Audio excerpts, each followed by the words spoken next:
Kristus. Hari Raya Natal semakin mendekat.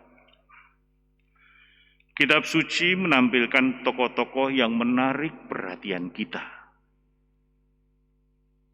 Kita diajak mendengarkan sekaligus juga merenungkan pewartaan mereka.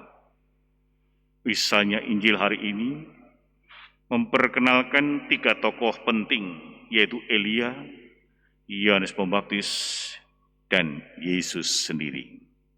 3 tokoh ditampilkan di dalam Injil hari ini. Elia dikenal dalam kitab suci sebagai seorang nabi yang akan datang kembali dan memulihkan segala sesuatu. Dalam kitab Maleakhi disebutkan, sesungguhnya aku akan mengutus Nabi Elia kepadamu menjelang datangnya hari Tuhan yang besar dan dahsyat itu. Maka ia akan membuat hati bapak-bapak berbalik kepada anak-anaknya, dan hati anak-anaknya kepada bapak-bapaknya, supaya jangan aku datang memukul bumi sehingga musnah. Apa yang dikatakan Maleakhi ini digemakan kembali dalam bacaan pertama tadi di dalam kitab Putra Sirah. Sebagai seorang nabi, Elia menjadi corong kebenaran. Dia dengan teguh, dengan berani menyatakan kebenaran, menyampaikan kebenaran. Ia tidak takut dan tidak ragu mengkritik bobroknya kehidupan sosial pada zaman itu. Ia tidak ragu juga menyatakan kebenaran. Ia mengingatkan para penguasa bahwa hidup mereka semakin menjauh dari perintah-perintah Allah. Mereka perlu mengadakan satu pertobatan dan juga perbaikan hidup, karena mereka sudah melenceng dari kehendak Allah. Ia selalu membawa kabar bahwa di dalam Tuhan selalu ada pengharapan. Itu yang disampaikan oleh Elia. Pengharapan itu selalu ada bagi orang-orang yang hidup dan percaya kepada Allah. Maka kalau kita juga percaya kepada Allah, seharusnya hidup kita itu berada dalam pengharapan terus-menerus, walaupun dalam situasi yang tidak enak sekalipun. Orang-orang yang hidup dalam kelicikan dan kepalsuan pasti tidak senang dengan pewartaan Nabi Elia tadi, karena dia begitu lantangnya mengkritik penguasa-penguasa yang jahat pada saat itu. Bapak, Ibu, dan saudara kasih, tokoh yang kedua adalah Yohanes Pembaptis. Dalam Injil Matius, Yesus menyejajarkan peran Yohanes dengan Elia, sejajar. Yohanes datang untuk mempersiapkan kedatangan Yesus sama seperti yang dinubuatkan oleh para nabi. Khotbah-khotbah Yohanes pun menyerukan agar orang-orang bertobat karena kerajaan Allah sudah dekat. Sehingga dengan kata lain, baik Nabi Elia maupun Yohanes Pembaptis sama-sama mewartakan tentang pertobatan sendiri. Warta kenabian Yohanes Pembaptis pun menjadi batu sandungan bagi orang-orang pada waktu itu. Lebih-lebih para penguasa. Maka ia ditangkap, dipenjara, bahkan dipenggal kepalanya. Risiko orang-orang yang mewartakan kebenaran. Yohanes tampil berbeda dengan orang-orang yang ada pada zamannya. Perbedaan itu justru dianggap sebagai ancaman bagi para penguasa. Maka bagi mereka, Yohanes Pembaptis itu lebih baik ditenggelamkan saja, supaya tidak bersuara. Itulah yang dilakukan oleh penguasa waktu itu. Walaupun Yohanes selalu membawa harapan keselamatan Allah di dalam pewartaan-pewartaannya, selalu mengajak manusia untuk kembali kepada Allah, mengajak manusia untuk berjumpa dengan Allah. Namun itu justru menjadi batu sandungan bagi orang-orang yang hidupnya sudah dalam lingkaran kejahatan itu sendiri. Mempersiapkan kedatangan Tuhan dalam hari raya Natal, kita dapat mengikuti apa yang dianjurkan oleh Yohanes Pembaptis, yaitu bertobat. Namun yang menjadi pertanyaan adalah, mengapa kita harus bertobat?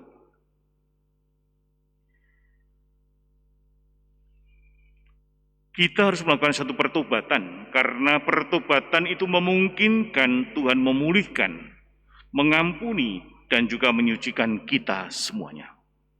Sehingga dengan bertobat, kita akan dipulihkan relasi kita dengan Allah sendiri. Maka dalam surat pertama, 1 Yohanes 1 dan ayat 9 katakan, jika kita mengaku dosa kita, maka Ia adalah setia dan adil, sehingga Ia akan mengampuni segala dosa kita dan menyucikan kita dari segala kejahatan. Sehingga pertobatan memungkinkan kita untuk menerima pengampunan dari Allah. Belas kasihan Allah akan dicurahkan, akan dilimpahkan pada kita. Pertobatan membantu kita untuk menjadi rendah hati. Tidak mungkin orang akan bertobat kalau dia tidak rendah hati. Ketika kita mengalami kesulitan untuk bertobat, seringkali karena kesombongan kita. Apa salah saya? Saya ini sudah berbuat baik terus-menerus, saya tidak mempunyai dosa. Kesombongan adalah kebutaan rohani. Karena orang-orang yang sombong adalah orang yang hidupnya berpusat pada dirinya sendiri, di dalam hatinya sendiri, dalam pikirannya sendiri, bahwa dirinya paling benar, paling baik. Kita dipanggil untuk memiliki sikap rendah hati. Rendah hati berarti setuju akan kebenaran. Orang-orang yang rendah hati akan senantiasa hidupnya menyetujui tentang kebenaran, tidak menolak tentang kebenaran. Allah itu menghargai kerendahan hati. Bertobat akan menuntun kita bertumbuh dalam kerendahan hati dan menerima serta menikmati belas kasihan Allah. Sehingga kalau kita rendah hati, belas kasihan Allah itu akan dicurahkan pada kita, akan diberikan pada kita, sehingga kita sungguh-sungguh mengalami damai bersama Allah sendiri. Pertobatan membebaskan kita dari kuasa dosa. Ketika kita tidak mau mengakui dosa-dosa kita kepada Allah karena kesombongan kita dan rasa malu kita, akhirnya kita tetap terkurung dan berkubang di dalam dosa-dosa dan kesalahan kita. Karena iblis telah menguasai kehidupan kita dan meraja dalam diri kita ini. Pertobatan juga membawa kita pada kepenuhan hidup bersama Kristus. Dosa akan membawa kita kepada kematian rohani. Sesungguhnya ketika kita bertobat, kita mengundang Yesus bersekutu dengan diri kita, dengan hidup kita. Dosa membuat hubungan kita dengan Tuhan terputus.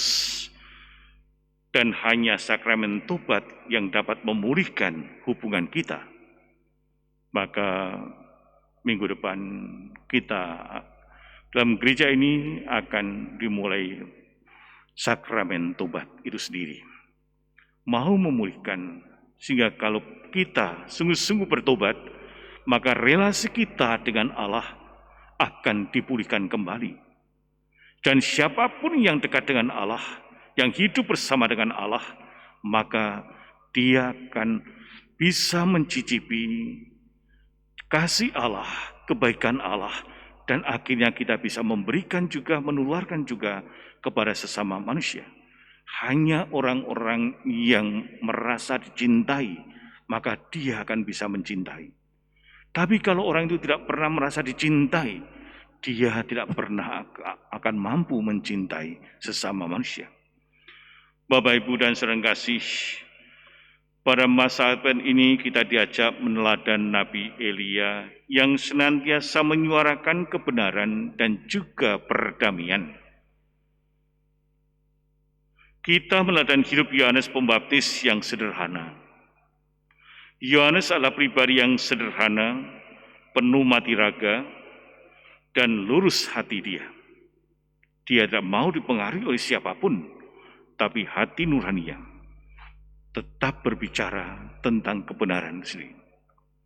Sehingga menghayati sikap-sikap ini merupakan cara yang baik untuk mempersiapkan Natal.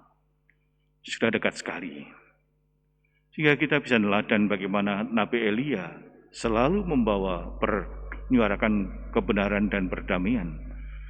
Walaupun ada risikonya, demikian juga Yohanes Pembaptis yang sangat sederhana, pakaiannya pun bulu unta, makanannya belalang dan madu hutan.